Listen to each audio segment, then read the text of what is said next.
Your brain won't shut up? Let's talk about generalized anxiety disorder. Hey everyone, welcome back to the channel. If you ever felt like your brain just won't shut up, like there's a constant hum of anxious thoughts playing in the background, this video is definitely for you. Whether you're always thinking 10 steps ahead, worrying about every little thing, or feeling that pit in your stomach for no clear reason, you might be dealing with something called Generalized Anxiety Disorder, or GAD. Today, we're breaking it down in a real, honest, no jargon kind of way, so you can finally make sense of what's going on inside that busy, beautiful brain of yours. We're going to talk about what GAD actually is, how it messes with your daily life, and what you can do to feel a little more grounded. Sound good? Let's jump in. So, let's start with the basics. What exactly is GAD? Imagine your brain has a smoke detector that's a little too sensitive. Instead of only going off when there's actual danger, it starts blaring when you burn toast or when someone slams a door. That's kind of what it's like to live with generalized anxiety disorder. It's when your worry switch is stuck in the on position, not just for one thing, like a specific phobia or a single stressful event, but for everything. Work, relationships, money, health, the future, even things that haven't happened yet or might never happen. And these worries aren't fleeting. They stick around for months and can be hard to control. The worst part? Sometimes the anxiety doesn't even need a reason. It's just there, lurking in the background like a constant buzzing noise. Let's get into what this actually looks like in everyday life. You open your eyes in the morning and boom, your thoughts are already racing. Did I send that email? What if I forgot something important? What if the day goes horribly wrong and I'm not ready for it? And that's before you even get out of bed. Your brain is always jumping from one fear to the next like it's scrolling an endless anxiety feed. At work or school, focusing becomes nearly impossible because your brain is juggling 1,000 tabs at once, just like your internet browser during a deadline crunch. Small decisions suddenly feel huge. Interactions with others can feel exhausting. And when the day finally ends, you'd think your mind would let you rest. But nope. Nighttime is just anxiety's after-hours shift. You lie in bed rehashing everything that went wrong or could go wrong tomorrow or in 10 years. Let's talk about the physical side, because anxiety doesn't just stay in your head.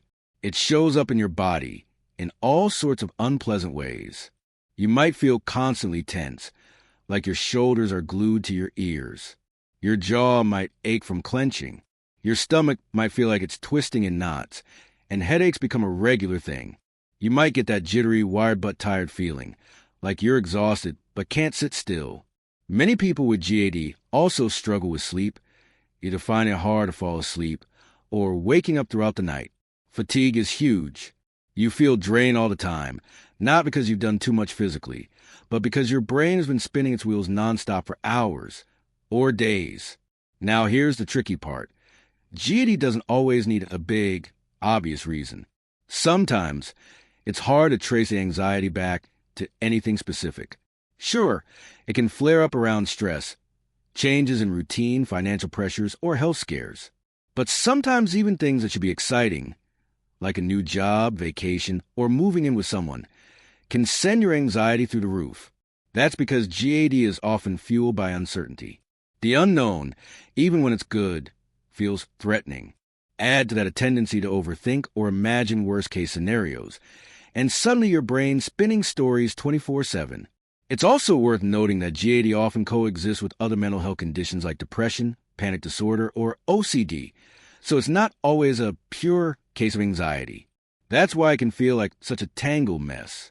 So, how does all this impact your actual day-to-day life? In short, a lot. At work, it might feel like you're constantly behind. Not because you're slacking, but because you're overchecking everything, double-guessing yourself, or feeling paralyzed by fear of messing up. School might feel the same way. Deadlines feel impossible, group projects are terrifying, and concentration is like trying to catch fog. In your personal life, relationships can take a hit. You might cancel plans last minute, isolate yourself, or feel like you're always too much to handle. You might worry you're annoying your partner or that your friends are getting tired of your constant need for reassurance. Over time, this can lead to guilt, low self-esteem, and feeling like you're stuck in a never-ending loop of stress. Okay, deep breath. Let's talk about the good news. GAD is treatable. Seriously, you don't have to feel like this forever. One of the most effective approaches is cognitive behavioral therapy, or CBT. CBT helps you recognize those anxious thought patterns and gently challenge them with more balanced, realistic ones. It's not about ignoring your fears. It's about giving your brain healthier ways to respond. For some people, medication can also make a big difference, especially when anxiety is interfering with work, sleep, or relationships. Antidepressants like SSRIs help calm the brain's worry signals, so you're not constantly stuck in fight or flight mode. And beyond therapy and meds, there are simple daily practices that help, too. Mindfulness, deep breathing, regular movement. Staying connected to loved ones, even just journaling your thoughts out so they don't live rent-free in your head. And here's something you might need to hear. It's okay to ask for help. So many people live with anxiety and never speak up because they think it's not bad enough or they should be able to handle it alone. But you don't need to hit rock bottom to deserve support. You're allowed to say, "Hey, my brain's being extra right now, and I need a little help figuring it out." You don't have to go it alone. Whether it's a therapist, a support group, a trusted friend, or even this online community right here, reaching out is not weakness, it's strength. And the more we talk about things like GAD, the more we normalize asking for help when things feel heavy. All right, if this video resonated with you, if you saw yourself in any part of this, I want you to know this. You are not alone. You are not broken. Your anxiety is not your personality. It's just something your brain does. And with time, support, and some real tools, it can get quieter. You can feel calmer.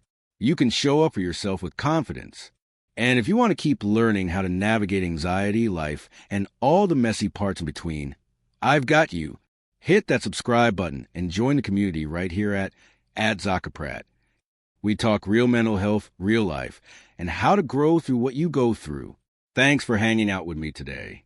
Be kind to yourself, and I'll see you in the next one.